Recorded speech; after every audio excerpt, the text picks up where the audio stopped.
Hi there, I'm Christina Jump, and I am the Civil Litigation Department Head for the Legal Division within the Muslim Legal Fund of America. And today, let's talk about Harvard.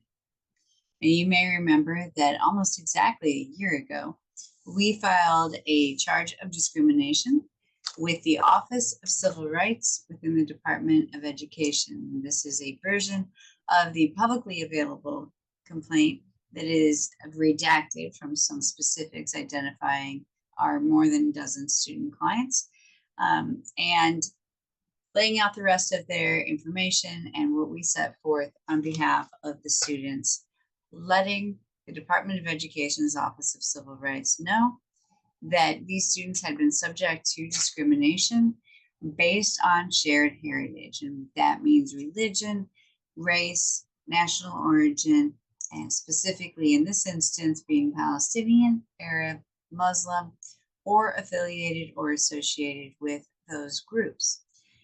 These students were harassed both verbally and physically in their dorms, in their cafeterias, on campus while they were working, and even in their classrooms by both fellow students and professors, and sometimes for even just simply how they looked or what they were wearing, like a keffiyeh, which is a traditional Palestinian scarf. Fortunately, the Department of Education agreed that was a problem and opened its own investigation, which is not a given, doesn't have to do that, on February 6, 2024, shortly afterwards, letting Harvard know that the Office of Civil Rights was requiring and expecting a whole bunch of information from Harvard on complaints that it had received, tracking, what it had done, actions it had taken, and how it had resolved these complaints. So now let's fast forward to not very long ago, January 17th, 2025, so just a little bit ago. And after the complaint had been pending for almost a year, with the Office of Civil Rights investigating and Harvard presumably providing information when requested. What the Office of Civil Rights found here is that Harvard failed in many ways. Harvard got a bad grade. Harvard failed its students. It failed to have sufficient policies. They did not meet the requirements under the federal laws that are applicable. They did not also take any action in many cases, and in other cases, not sufficient action to protect these students or to act on the claims of discrimination that came their way. One of the most shocking things that came out in these findings in this 14-page letter that again is also available on the Office of Civil Rights website is that out of 24 formal complaints that Harvard received of shared heritage discrimination within a limited amount of time that was described by the Department of Education's Office of Civil Rights, 24, or more than 2 dozen is what it says. Let's go with 24 formal complaints received. And in addition to that, 125 reports that came in otherwise by specific students listing specific facts that in many cases, the Office of Civil Rights said sure sounded like it created discrimination and a hostile environment for these students who had made these reports. So 24 plus over 125, let's call that 150, put them together. Out of that 150 complaints that Harvard received of shared heritage discrimination, Harvard acted on and chose to investigate a grand total of one. One complaint out of 150 warranted a full investigation by Harvard. That's it. That fails. 1 out of 150 is not a passing grade in anyone's book. So, fortunately, the Office of Civil Rights decided to act on this. It issued these findings, and Harvard realized, okay, we got to make some changes. Harvard agreed to make changes. It entered into an agreement with the Department of Education's Office for Civil Rights and agreed that it would change. It would change its policies, It would change its actions. It would change how it tracks these complaints when they come in, and it would change its training of its professors and of all of its staff, and educating them on what shared heritage discrimination is, what the obligations are under the law by the university and its staff, and what the students' rights are underneath the law, and for shared heritage discrimination. All good stuff that Harvard agreed to do.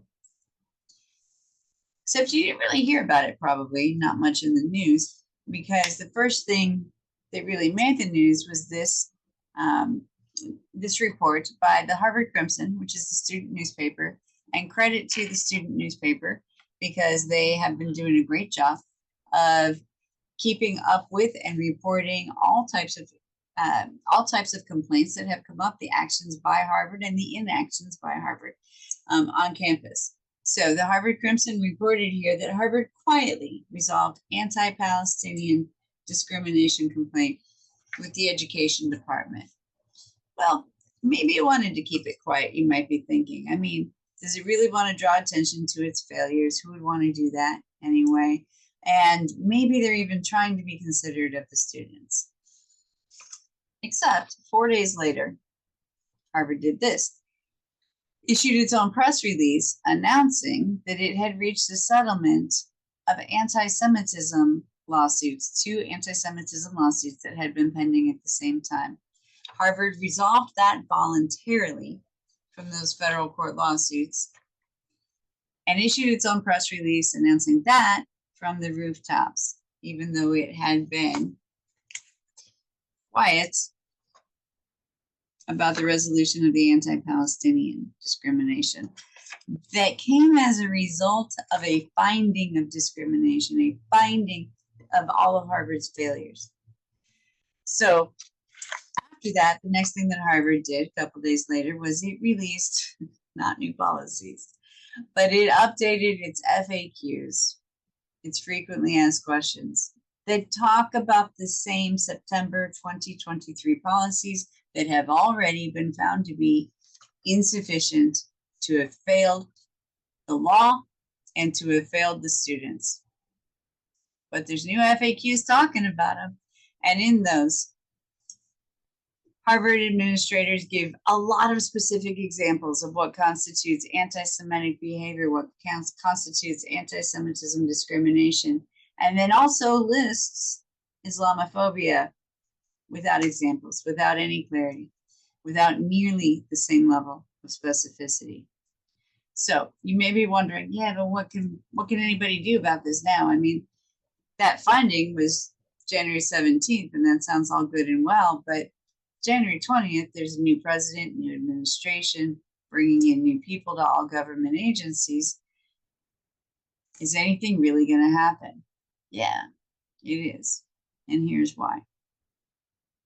Because Harvard signed a binding agreement, which is now a contract, and our students, our clients, are the intended beneficiaries under that contract. And so are all of Harvard students. Students' entire student body is a third-party beneficiary under that contract that Harvard signed, agreeing to make all of those changes. And we have a finding issued by a government agency that Harvard's policies and Harvard's actions both fail to meet the requirements of law. So even if no government agency acts on this, even if Harvard decides not to follow through on all of that, there's still enforcement because we're going to be watching. And even if a government agency either doesn't have the capability anymore, the staffing to do it, or just doesn't choose to enforce compliance, we will.